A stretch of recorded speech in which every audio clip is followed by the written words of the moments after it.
Lo ua ngā ngai, ia e whamanu atu I le alii.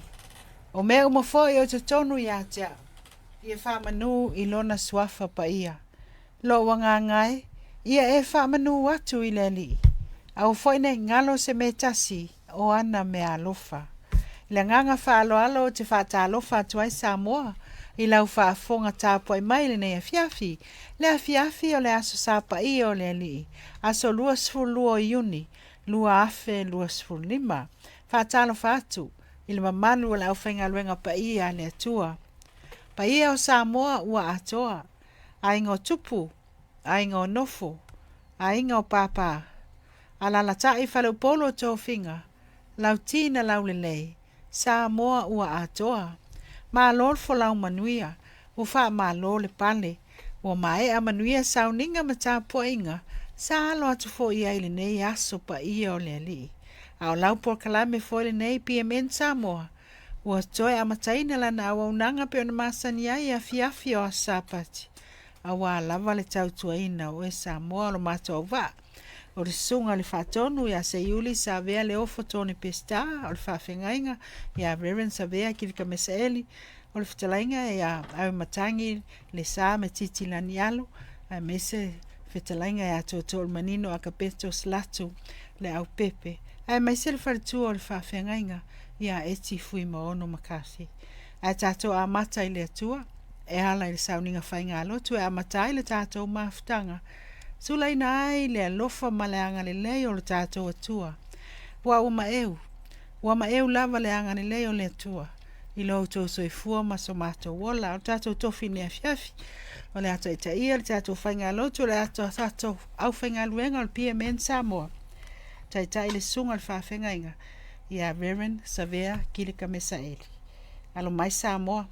Ia manuia le ufolofola le ali. Ia manuia le uwhaafonga. Tātou tapu I atu I le atua I le sofa maru o le atua le tamā na le alo ma le anganga pa ia. O le nei, a whai e iei se wha mawhanawhana I ake riso. A whai e iei se wha matala loto I le alofa. A whai e iei se mafuta wha atasi ma le anganga. A whai e iei se alofa muti muti vale ma se loto alofa. Ina wha ato atoa maia o taulo oli I le ngā tasi o tau manatu I le alofa e tasi. I le loto ngatasi, ma le mana tu natu I le mea tasi. Awane I whaia se mea tasi ma le whina uvale, ma le mita fua, a ia tai tasi o utauma manatu, ma le loto mawo lalo, ua sili nisi uma ia te ia. Awane I tai tasi ma waava ai I ana lava mea, a ia tai tasi ma waava ai I mea aisi. Tātou titalo. Le atua o mātou ta maa, tapua I atu lau atunu I lau fio le nei fiafi. Mātou tatalo I lau nganga e te fio mai e mafutaina I mātou. Si e feta lai o mātou loto o mātou whaalongolongo. Taria mai la mātou whaasifonga I lau fio le nei yaso. O whaia mau mātou loto ato atoa. Ala ia Yesu ke risoro mātou ri whaola wa ole mavala au atoai. Amen. Tātou tapua I atu I le tua I lona vi inga o saunia.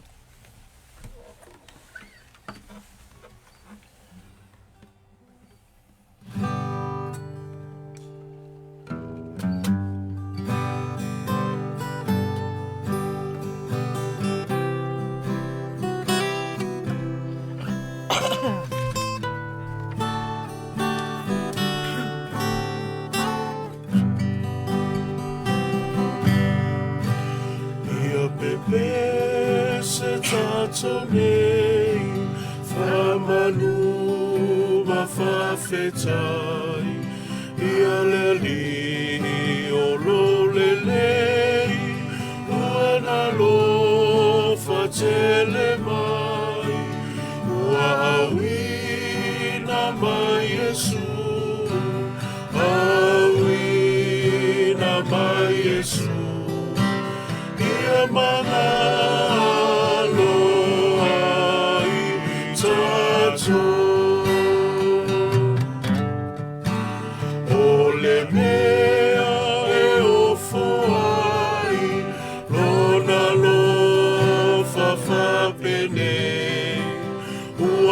le Fasau inai Lona lo lele Ina ia mangalo ai Mangalo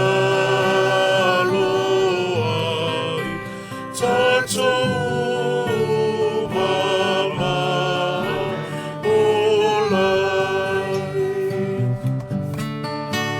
Samatua fai ngata Ona fai le falele Ia olai le pangota Ia ngata le masese Awa fai, awa mafai Ua fai, awa mafai Ya Yesu na fio mai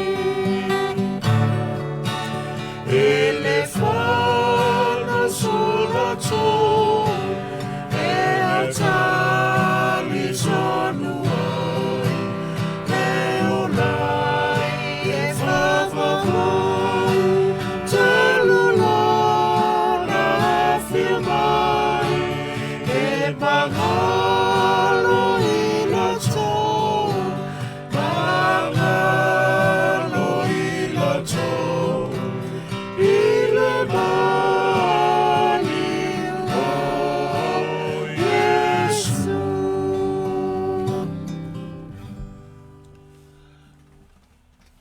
O le whaitawina o le fionga pa ia le atua, ua sauni mai ai le sunga ia au i matangi, sa mete tilani alo. O le whaitawina a fionga pa ia le tātou atua. Tusi filfilia mo le nea fiafi, o mau mai lea i le whenga inga fau. Le vangelia mātaio lona mata upu e tolu. O le au whaitawina, whai upu mua mua, si whangata mai i le whai upu e se fulu. Mātaio lona mata upu e tolu, le au whaitawina, whai upu mua mua, si whangata mai i le whai upu e se fulu. Whafonga maia, o fionga pa ia o le tātou atua. O ona po ia na sawai, yo ane le papatiso. O tala i atu i le vao i utaia, o whape atu, i nāsala mo ia o tou, a wāwa lata mai le mālo le langi. A wāo ia lava le nei na whai mai ai le profeto Isaia, o whape mai, o le leo o le ua langa i le vao, i nā teu ia o tou le ala o le alii, ia whaalau le lei o na ala. A o Ioane ia, sa ofu i le fulufulu ka mela, ma le fusipau i lona sulu ngā titi. A o ana me ai, o se a kerise, ma le meli vao ia.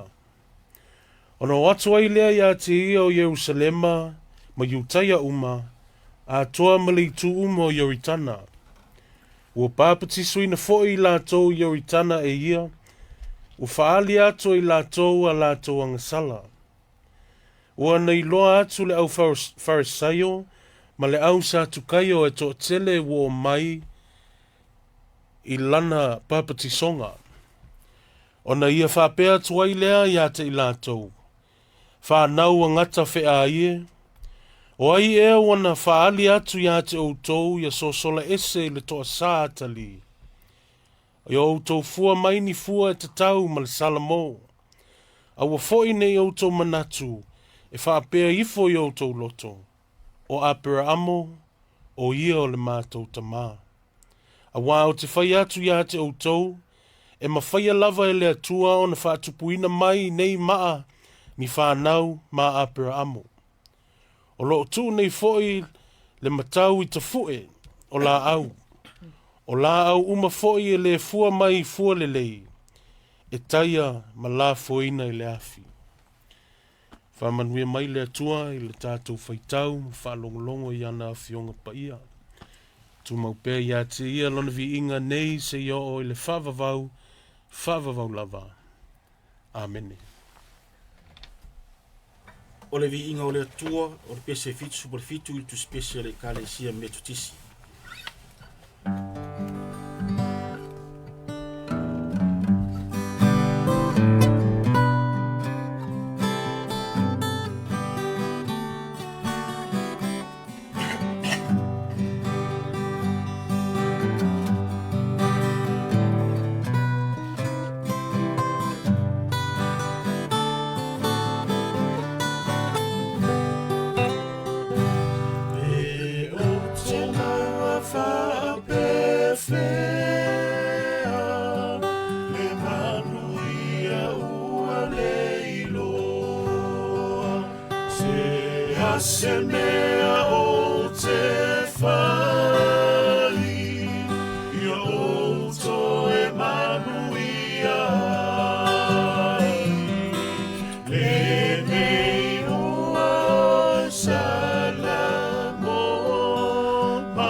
O tātou talsanga, tātou whaafitai o saunia le fionga ia tō whilau.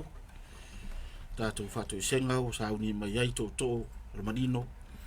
Tātou mana onga, na saunia lea e sāvea se yuri leo fotoni ke staa. Tātou ifo matatalo i le atua. Le atua o le whaafitai. Wana o le whaafitai o mātou loto. Aua o le tamā lofa, o le tamā o le langi ma le lalolangi, o le tamā o tangata o la uma. Wa e whaamanuia ma e whaapaia mātou ngā luenga ma mea uma wa e tōwhia iai mātou. Wa e whaamanuia i a te mātou o ngā luenga wa e tōwhia iai mātou. Wa e whaamanuia i a mātou i a ainga ma mea uma o lo whaapea o na tōwhia ina iai mātou. O mātou e kālesia, o mātou whālapu tonga. O mea umalava o soifuanga nei le atua. We thank you, Lord. We thank you for the gift of life. We thank you for the gift of being yourself. O lo fuai o mea uma ua. Le mawhai taulia. O mea uma ua e tāpena ma e sauni mo i mātou. Mātou te whafo i atu. Ne loto whawhitai. Yo mātou ainga o mātou mātua mātutua. O e nā sāne ngā su o le tai au. O e na wha mawhanawhana ma whau e kālesia mawhanawhana mātou te tāpua iai. O e na lātou whausia mawhutanga ma whalapo tonga mātou te osi ai. Ai maisi o mātua sa whapea o na whaabea o na whaafai ma tausi whanau i le au ngā tupulanga ma le au ngā tupulanga. Ne atua mātou te whaafo i atu i lau fio o le ngā nuenga o le whaafetai. I mea uma mātou te whai. Ia mātou fia lea e toi whaafo i atu au ana o lau fio na e whaau penga ina i mātou. O le tomai o le poto i mea ua e tofi ai mātou. O le sailinga malo sa moa i le nata i Aotearoa aso se tafar ke lope ua whaapea ona saili malo ai. Le atu ai whaafetai. Aua e ui whaalawe e ui ngase a malo, e ui toftofonga e o mai a te mātou. E ui foi, i le pai mai o le tinga ma le ona matui o lau pule whaito tasi. Le atu ai, e foi atu lava le loto whaafetai lau fio. Wa o sili mea wa e whaia mo i mātou. Lai no mea mātou te iloa. Mani mea mātou te o i aiso mātou mawhauwha. Whaafetai lau whaamanuianga. Ia Samoa ma lo nā tunu. Lo nā tunu tu tō tasi na e tutofi. Whai ngā malanga umi a lau watunu. Fuafuanga whaatatia pe ona sira fia. Whaafetai le atua. Wai le isesi e iloa ia mea. Nā o lau fio e te sira fia loto tangata. Whaafo i atu na mātou whaafetai. Whaafetai o mātou taitai o kālesia. O e o lau ngaina lau pumoni le asa ma le asa. O e o lo tatalo. O lo whaapeo ni tausia lo lafu maamoe. I le ato vine ma le ato vine. Whaafetai le atua. Ai mai se le atua o lau whanau. O e o lo tofi ngā luenga o au ona ai le tautuaina o le kālesia. Tautuaina o ainga o nuu mai kālesia. Whaafetai le tua, i le poto o le tomai, o anga waa ua e whaasoa mai. Whaafetai. Whaafetai mo le tamau ainga. Lo whaasoa mai, i le aso ma le aso. Tausi ai lo mātou ola i mea o mātou no nofu ai, o mea o mātou whaonga ina, o whane o tāwale, o mea o malawa, e o i tau mafa. Whaafetai le tua i lau fōhai. Ai sili ai lo mātou whaafetai le tua. Taulanga i tasi ai awhena e saunia mo i mātou. Lau walo pele tō tasi na maliu whalawa au i lunga sātau. Ono i mātou tangata sala. Le atu ai. Whaafetai.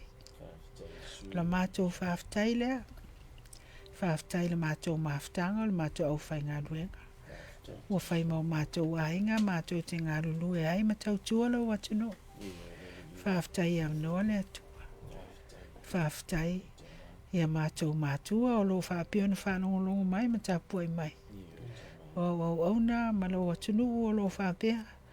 O na whaonga ina le nei au auna. Whaafetai le lātou langolango. Na mātou whaafetai le atua. Ai mai se whaafetai li lo i tono o mātou loto. Ia e whamanuia. I lau suafa Yesu. Le nā se whaafafonga la ua fio. Ia la mātou taulanga o le whaamanu ma le whaafetai le nei afiafi. Ai pe te tele lava ti munga lo mātou atua e le mangalo ai le sami. Panga le tele o lo alofa ma lo anga le lei whaasoa mo tangatanu. Ai mātou te sii pe le taha i lo finangalo i le aso ma le aso. Le tua lo mātou tamae anga sala i mātou i mawhauwhanga o mātou loto. O upu e tala noa ma whaasoa ai ai le tasi i le isi. O langona whaasau sili ma le wha maua lunga. O to ia ai le vāno nofo. O whanau ma mātua. O uso a tangata. Lau au whai ngā aluenga ai meise ta i o lo atunu. Ta mai wa mātou o atu i tuli vai la wa fio. O le whaasifonga lau atunu uma lau whanau le nei e fiafi. Wa mātou wanga sala. Wa mātou leo usi tai. Wa whaia lava le loto le tangata lava ia. A wa whatua tua na i lo fina ngalo mo i mātou i le nei lalolangi. Le tua lo mātou tamai. O mātou o atu i le te fu'e o le sātau o le manu malo. O le tuunga mau o le malama lama. Mātou te mana o mia lau whaamanga longa lo mātou atua. Mai lava i o mātou ta i to tonu atu nu. E le ngata o New Zealand nei o mātou no nofo matautua. A mise lo atu nu o Samoa. E le po le sila whanga pa ia la ua fio. I meo tutupu i le neiso i fuanga. O mātou iai, ia whewhina wa inga i manatu malangona whaalia o le tangata lava ia. O lava o le tua e ati lau sila whanga i o mātou loto. E pei lava o se ato e taoto i le malae, e pei lava o se ie. I lau sila whanga pa ia lo mātou atua e ati i a te mātou umalava. E te sila fia lo mātou ulu fale ma lo mātou ulu fafo. E te sila fia o mātou langona whaasoa i le aso ma le aso. Le tua lo mātou tamai, wha mole mole. Mātou te whaatangisia le whaamanga longa loa nganga. Au maia le toto manu malo o Yesu lo mātou wali whaola. Ina ia whaamamai nai o mātou tangata taito tasi. Mai lava i tai, to tonu atu nuu o kampani ma pisinisi, tai o e kālesia o mātou ngālulu e ai, ma tautua ai lau fe au malau ngālue. I o mātou mātua, o uso matua whawhine o alo ma whanau laiti. Se e alo whangia la mātou whaatangi atu i la ua fio le nei e fiafi. Wa loa na e sila fia o mātou loto le li ie, mātou te mana o mia, le musunga lilo a loa nganga. Whaatonu folawi na ai la mātou sāwalinga i le aso ma le aso. Le tua lo mātou tamai. Au maia lo whaamaoni au maia le loto maua lalo la ua fio se i o mātou. Ai, i le nei lalo langi le tu mau o mātou no nofo ai tamai. Ave ese le loto whaamaolunga ma le whaasausili. Ave ese le manatu whaapito to tonu ia te mātou a walawa la mātou sāwalinga i le aso ma le aso. Wha maangalo le au nanga lau au whainga anuenga. Mai lava i le, li pule se i o lava i o mātou tangata e tautua ina le atunu.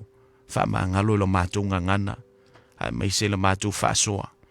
E so sopo lava i le taimi ma le taimi. Se i au maia le wha maangalonga mana la ua fio. O le mātou whaato i senga lea i la ua fio i le nei e fiafi. Se e lofa ma e talia mai. Ono o Yesu lo mātou ali whaola.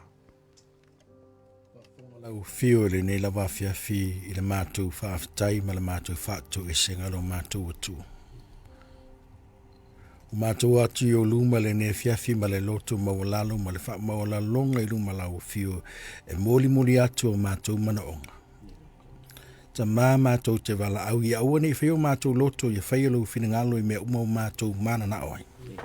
E tu sai malau finangalo lo mātou tua mātou te wala au i a whaau au na e whamanuia i au auna.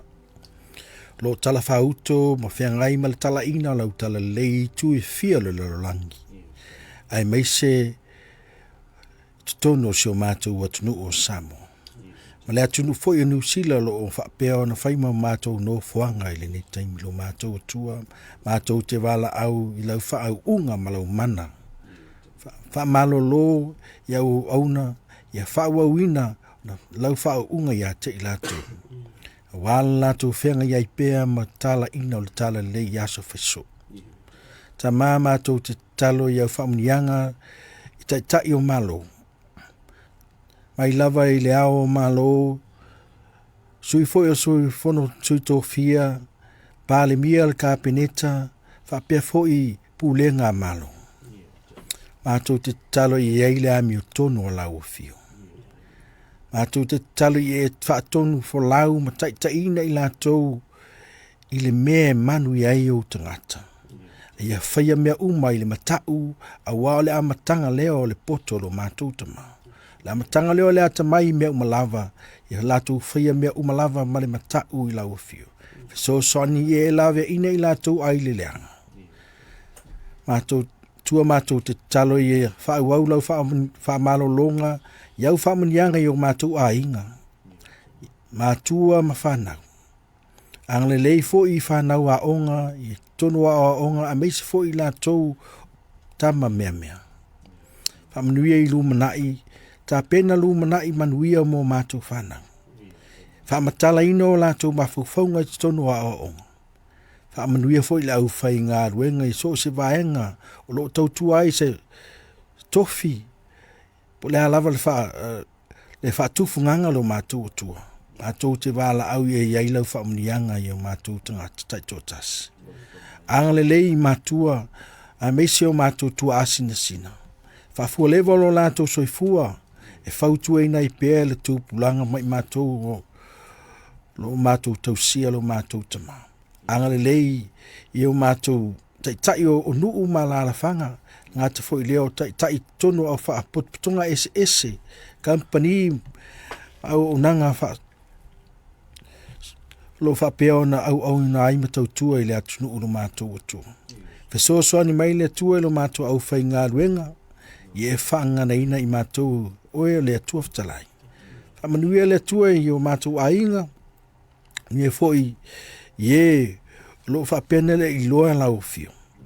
I o tuai le mana o le tala le leia lau fio. I whai e mase ai ma le au ngā o le mātou fo I tau tua I a meise le ngā ruenga lau fio.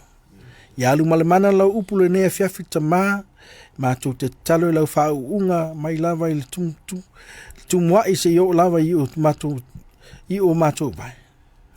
E le whau unga lau fio le sunga le whawhengai o whengai fo I le upu le nea fiafi ta maa, whamanuia le whaafonga anga samu. Mātou te talo lau whaamalalonga whau au I lato umo mo mia lau whaamalalonga. Tono ai pupunga tia ai mese fo ia I lātou lo whengai ma le tulinga o lātou fo I whaasalanga ia ai toi futa ina. Mātou te talo I e fo I mai ati mātou le loto salamu. Me whai ona toi futa ina o mātou lava o langa. Whaangai nai lava o mātou tangata mo lau fio.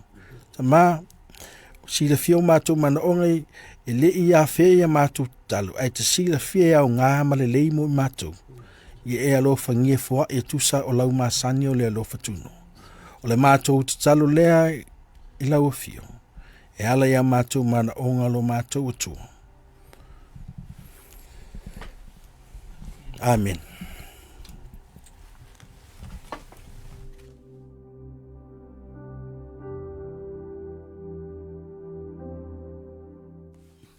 La unga I le sofa malu le atua le tamaa. Ma le alo ma le anganga pa ia.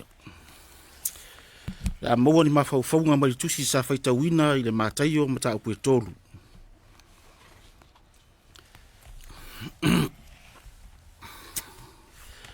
O le matua o le launga, o le ona o le anga sala, ma le wha moe moe o le sala mou. O le ona o le anga sala, ma le wha moe moe o le sala mou, the poison of sin and the hope of repentance. O upu nei wa mata o na le toi maua I le tutsenri o le whaoratanga inisi o whaife au launga, o launga o le tala le lei. O le upu leo le anga sala, ma le upu leo o le sala mou. O na waiei nisi tal tonunga fou. Iai lava au wala, ese au wala whai on tātou wo I le atua. Pei tai o le fionga lava ia le atua. E na o Yesu ke riso lava le ala. Tātou te ui atu e ala le sala mō ma whātua tua. Ina ua langona e tangata o ia o tangata anga sala. Sa te vale isi a inga male au lotu. Ma vaina yaso o na whautua leo le whaletua I le whaife au. Tau e asi le a inga lea ma tā whātu ese I ai. Toi o mai e whai tātou ngā ruenga. Whai mai le whaife au. Lal mea lau toi alu I fuat whātu ese o lalo si se. Wa so le laro langi tiniva ina o aisa ma whala au whasa ina. Tele whaafita auri wa afia mai ai le soifua o tangata lau tele. O lo tu mau pea o na iai taua I lu tātou lalo langi. Pei o te whaa iai atunu. peo Israelu ma Palestina ma Iran. A fia fo i Europa ya Rusia ma Ukraine. O tala lau tasi fo i Samoa i ona upu fai o malo. O tau ave lava le sao le vaenga la tau. O le ai se wha mau lalo. O tumu upenga te wha ilangi i tangata tau fai ma tau wha leanga. O le ai se tua oi o mea uma. O whai le mea loto i ai le tangata. O le aalen, o le o ona le nao le angasala. That is the poison of sin.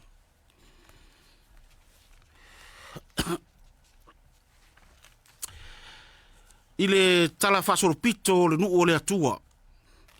Sa valo ia i le profeta o Amosa. Ai o mai o na aso. E o mai ai le ongi. I le lalolangi. E le o se matela ina i le fia ai. Po se ngā lala i le fia inu. A o le ongi i le fia wha longo i le fionga le atua.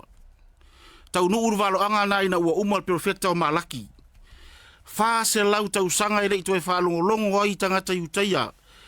I se au mai le atua po se launga wha profeta.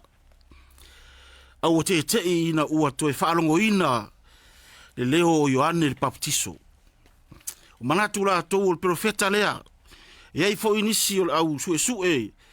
E ei lo la tau te turunga o le profeta lea o le whenga inga fou ai fio mai loa Yesu. O te tangata i wha longo atu o toe la unga mai. Le tangata i pe o na la unga mai profeta. I le tele o tau sanga o mawai.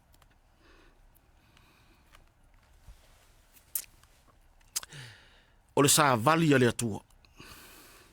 O le saa vali ale atua. The messenger of God. O Ioane le Baptiso o ia o le saa vali ale atua. Saa valo ia mai le profeta o Isaia. O ia o le leo le alanga i le vau. Ina teu ia e o tou le suafa le ala o le ali. O le profeta lea na au mai e le atua na te tapena ina le fio mai o le tupu ma le ali o li. Na ia a wina mai e le atua ina ia launga e faa lau le le ala o le ia fio mai Yesu o ia o le tupu o le lalo langi. Tai peo tapenanga alo tatu o tunu sa faya o fata ni tani le fio atu o le tupu o Peretania. I fono al malo tau pulenga.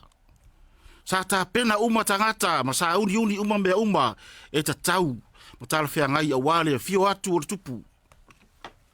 Pe ta i orga ruenga al sa vali, ale atua. Na ia ta pena ina, le fio mai o Yesu. O le upu sa vali, e masani ei sa moa. Awa o le sa vali, o ia lea e whai mafufonga o le nuu, na te longo ina le nuu. Pe longo pui li, pe manu foi. O le ngā ruenga lea al sa vali e whaia. Tai pei o lea tamai o li i le tuia ana. Lea na tuli e alue, a ami mai tupu i vau ina ua malumaloa le whaatafa o tuia ana tau whau. E tai pei o le sona maa lou o le tuia atua. Tai pei o le whaasili a le tanga loa. Ia ma le tele lava o fio anga e tai tofu lava le fio anga ma la lātou sa vali. O i lātou ia lātou te o e longo le nuu, ma longo a inga tai tasi o le fio anga i ni whono tanga mani mata upu e whai ai tutonu o se nuu. O aso nei, ua sui whai lau tusi a pule nuu. Lātou le ua whai ala ngā ruenga wha sa vali. O le nei fo i vai tau, o tātou wa ai lunga o penga te wha ilangi, o iai le mea tau le messenger. E fiso o ta iai tangata, ma fe rongo a iai tangata, ma fe bisa a iai tangata, ma fe upu a iai tangata. A le sa vali ale atua, o Ioane le Baptiso na ia sau e la unga le salamo. Na ia sau, ma le fe au o le tala lelei, na ia ta pena ai tangata, o mai le malo le atua. Le malo le sa mau le va ai fa ayutaia. Au le fio mai o Yesu Keriso, ua mafuta ai le atua maona tangata. Ua va ai tino ai tangata, i le fio mai o le atua na riu tino tangata e ala ya Yesu Keriso. O le sa vali a le atua. Fai mai o fai are fa evangelia Ioane matalai ma fai ana baptisonga. Ai va ai mai usava vari atu au fai pelau e mafusiua. Usava vari atu au sa tu kaio ma au farisaio. Fai mai o atu tangata ma tau tino ala tu wanga sala ma baptisoina ina ua maua sala mo. Ai fai mai o ana au farisaio ma au sa tu kaio. Fa na ua ngata fe ai. Oi ena fai atu ia te au tau te sola ese mai de to sa atali. Awa fai nito manatu au tau wha nau apero amo wai ma fai ele atu ora wha tupu mai maa. Ni wha nau ma apero amo. E tele tangata sa tau tino ala tu wang sala i tala inga Ioane ma papatiso ina ai ma sui ai i la tau. A o tangata nei lau fai lotu na o atu roa sui le la unga Ioane. Wai roa le Ioane le pepelo ma le ola wha fōringa. La tau te wha pili le namu ai folo patato le kabela. La tau te vari wha pae tu ngā mau au tu tonu nao pōna iwi o tangata oti. A savari mai a ngelu. A pupula mai a ngelu. A nofo mai a ngelu. A whatalofa mai a ngelu. A ata mai a ngelu. A tautala mai a ngelu. A pese mai a ngelu. A ele mawhai ona nā ina le pepelo. E adi lava. Aisea, ole ona le nā o le angasala. That is the poison of sin. Lela rena wha ingoa i Ioane i la tau ia o wha naua ngata whi ai. Aisea, awa ole ona o le angasala o le mena mafua mai i le urua i tangata. Whai mai au whea lua i eva i whatoanga i e tena. Aisa vari atu le ngata. Ma whai i aila na whesidi. E moni e wha saa o na lua ai la au uma o le whatoanga. E wha pēnā winga o tangata pepelo ma tangata anga sala, ma le ona o le anga sala. E whai mai le foi upe fo ringa e moi, ai tele atu mese se na iro mea saufa me ile sta maa loa na. Whai mai tupulanga o lisi nuu o toi ina le na, ana whaia di talasi se lau, e iwa tala sao, e iwa talasi se, ai dal tasi al tala sao. E wha pēnā winga o le ona o le anga sala. Ma mea le anga e tau mawhai le ri o le lalorangi. E pisia ai le lalorangi atoa. O le ona le nao anga sala o pisia umai le lalorangi. Matangata umana whanau mai. Sasu e lava e tupu o tā vita. Po rea lava le mea mafua i o na ia whaia. Mea se ma ia whaia le anga sala. E ui ina o lona loto e manao e whaia le mea le lei. Ma le mea siri mo le atua. E na ia i loa i ana su enga. Ele ai o le mai e pisia mai i ona tua a. Lena i whapea ai.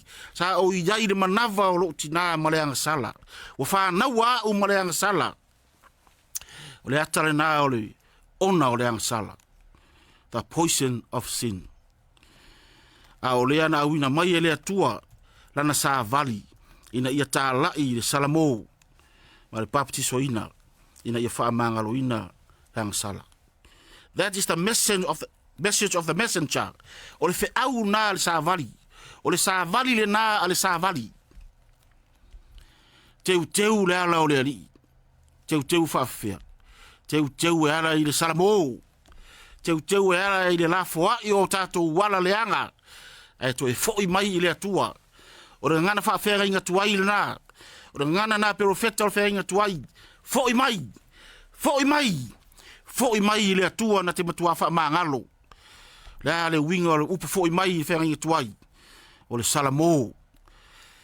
O le tātou langona ti ngā o tātou lava o tangata anga sala o pisia mai i le ona o le anga sala mai le urua i tangata. O pisia ai tangata uma. Lea lava o lo wha upuina i tautununga o e kāre sia ke usiano ese i ne yaso. O le a o ona o le anga sala. O le anga sala tu wha solo. O le anga sala mai a tamu ma eva. The poison of sin. Ma fua mai le laulau whaiva o le ngata. Le laulau whaiva lea a tai ai le tangata. A le vave o na ave i whale mai e whaintong fitinga. E mariua i lava. The poison of sin. E wha pēnā le mea lea e whai le anga sala lo tātou lalolangi. Ma lo tātou atu nuu sa moa. O le ona o le anga sala. O mafua ai le loto wha mangalo. Wa fua ai le wha maua lunga. Wa fua ai le fia pule. O le fia tui ia i wha apoa. peitai o le savali ale atua malana savali na ia sauma ia ina ia salamo fo i le atua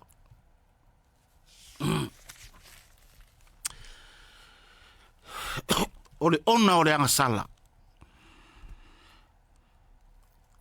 fai mai ia Ioane le Papatiso i tangata ia au farisai o male au satu kayo ia utou fua maini fua e tatau mal salamo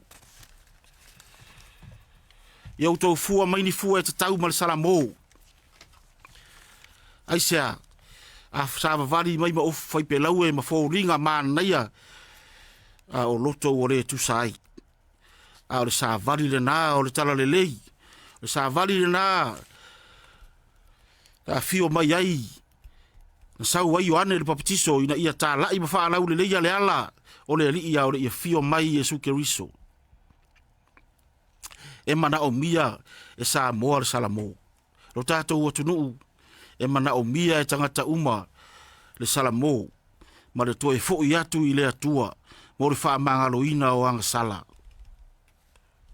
o le wha manu yanga le nā o le salamo the hope of repentance is forgiveness o le wha manu yanga po le wha moe moe o le salamo o le wha mangaloina o anga sala i le wha sa moa o le tau sala o le tau o le sala pe ona mau e le tala ya apa ula fai mai na fai matau o le sala a alo le tui fiti na o atu i fou ya vaya o le tau o le sala na fai ai langi fatau pe ai po langi tua iwa matau o le sala la inga sa tanga loa ina ua fai i langi le turi ngā sia o na o le mae o le toa sa o le tama o rufa sia itu a o le afio mai o Iesu Keriso i le lalo langi o ia o le tau o le tātou sala o ia na sau ina ia tongi ola le lalo langi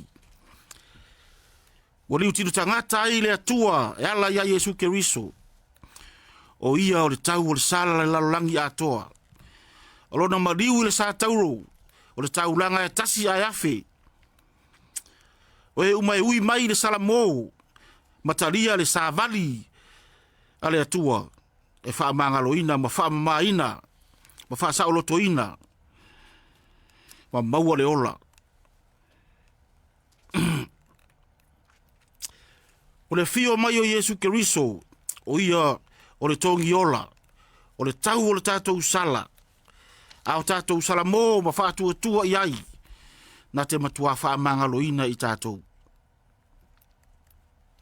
le ala le na wha pēi la apostolo o Paulo le o tie o fea lo tui le tunga maue o fea lo manu malo aisea a wawa uma o na ave sea Iesu Keriso i runga o le sa tauro e ala ilo na toto na whamaringina le ona o le anga sala le ona le o le anga sala sa fia mpisi ai le lalo lagi atoa ai ona o le maliu o Iesu Keriso ua suia ai ma ave sea ai le ona lea o le anga sala o lo whapena o na whapolonga ina ai pea o tātou tangata ma lo tātou atunu ma lei loa ai o na whaamau lalo i ruma o le atua sa moa ua mana o mia le salamo o le atunu atoa tātou whaasifo i le atua ma tau tino le solo le tamaloa ta ua tātou wang sala e peo le whamtalanga le tusi tātou whaitawina na o atu tangata ma tau tino a lātou wang sala ma Papatiso ina o le ata o le salamo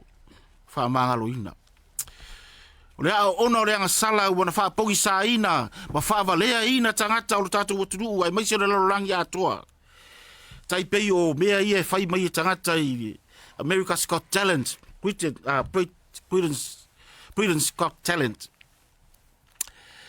hypnotization e o atu tangata ti ngare to tele tangata mata o tu fatu yai ni pepa ma fai mai tu si mai se ata o ro ma fau ti ngao na to tele tangata e va engala tu pepa tu si e tasi lava le ata la tu si mai e fa penale ona o le anga sala fa pogi sa ina i tatou ma fa polonga ina i tatou o hypnotize i tatou ele ri le lalo langi o fa pogi sa ina i tatou ma lo tatou va ai atu i le fa ola tanga e fio mai o Iesu Keriso wa ave ma me o tatou feu tai ai ma fe ai nai Ma se ona talafo upu le mafau i runga upenga te whailangi. Ma a fia ai ta mari anga o tangata. Samoa, ua mana o mia Samoa a toa le Salamou. Aisia, a nga sala tangata e toa tasi, e mana o mia lava e ia le Salamou mfo i le atua, molo na ia wha mangalo ina. A nga sala le a inga e wha pena foi, ona Salamou le a inga a toa, ma atua ma whanau, fo i le atua wa le Salamou, e a fia whanau ma whanau. Pe yo le upu o tu la fono le soto, e o ai tupulanga e tolu ma le wha, ino ia i le atua. A nga sala fo i le nuu, e wha to ese le nuu, pe tai o te manatu Samoa, o mana o mia lo tātou watu nuu a toa le Salamou. Ina ia ave sea ai le ona o le anga sala o lo a fia ai o tātou tangata. Wa a fia ai le tātou whainga malo. Wale umai le nofo inga maripaya inga, wa whata ape nei. Ma fua mai le malosi o le ona o le anga sala. The poison of sin. Mana o mia Samoa le toi fo i le atua. O alfolfolanga na le atua, na whai ia Solomona, ma le nuu o le atua. O te au mai a mala, te au mai a sei, te whaaleanga ina ai, mea to tōma mea whawhanga. Ai a whai, Salamolo u nuu e o ta ua i lo ingoa ma la fua i o la tō wala leanga. Ma sa ili mai a te au, o te whaafonga mai le langi, wha malo lolo lo ele ma wha mangalo au wang sala. Samoa o mana o mia lo tātou tutu whātasi. Ma le loto ngā tasi. Ina ia whaafo i lo tātou o tunu i sa tauro ke riso. Tātou wha mawalalo i le atua lo tātou o tunu a toa. Tātou whaato ese i le atua. Ina ia wha manuia mai le atua i lo tātou o tunu. Ma ia sei ese ina le a ona o le anga sala o lo sa tia i o tātou tangata. Ma lo tātou whainga malo. O le ona o le anga sala, ma le wha moe o le Salamou. Amen. La tātou whai u le vi inga o le atua o saunia.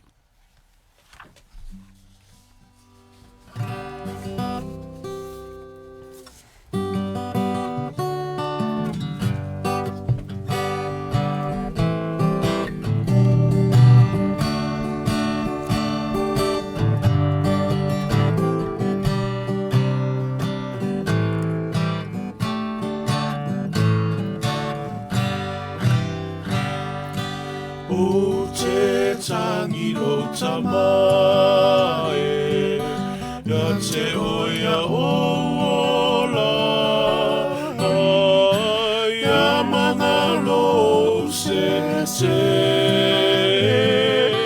ia lo fafua mai, o te fia sala, ia te aima mea tu.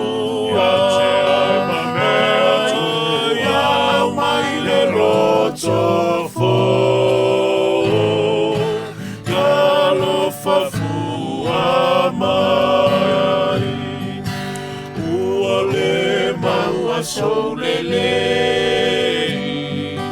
na o mea eleanga ai wana watu ya te oe ya lofa fua mai o te fia sala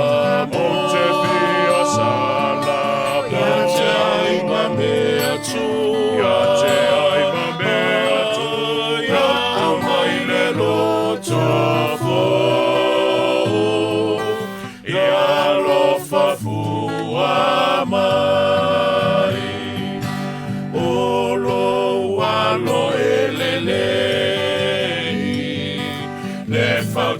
ia ola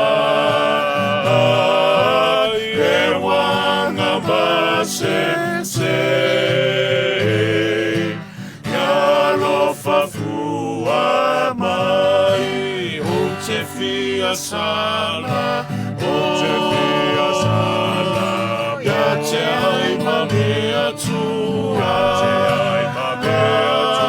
ia mai le lo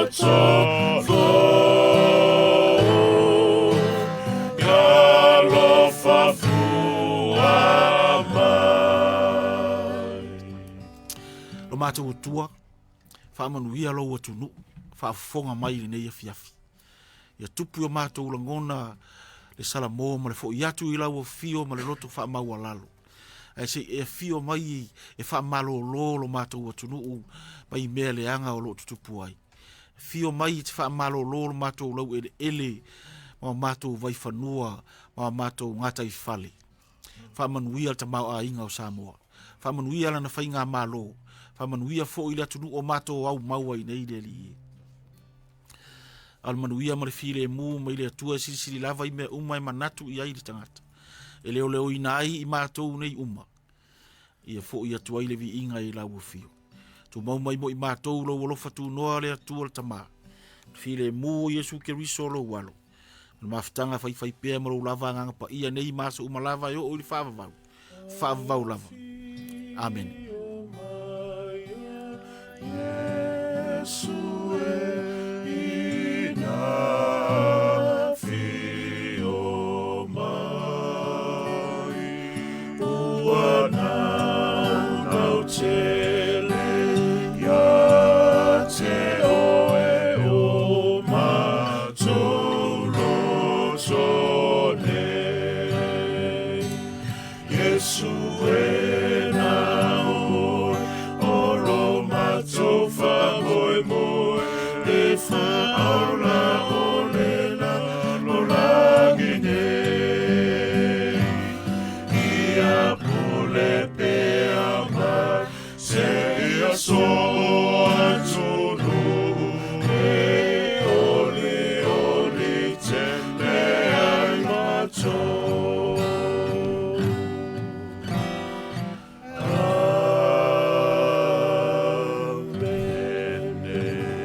be the glory forever and ever.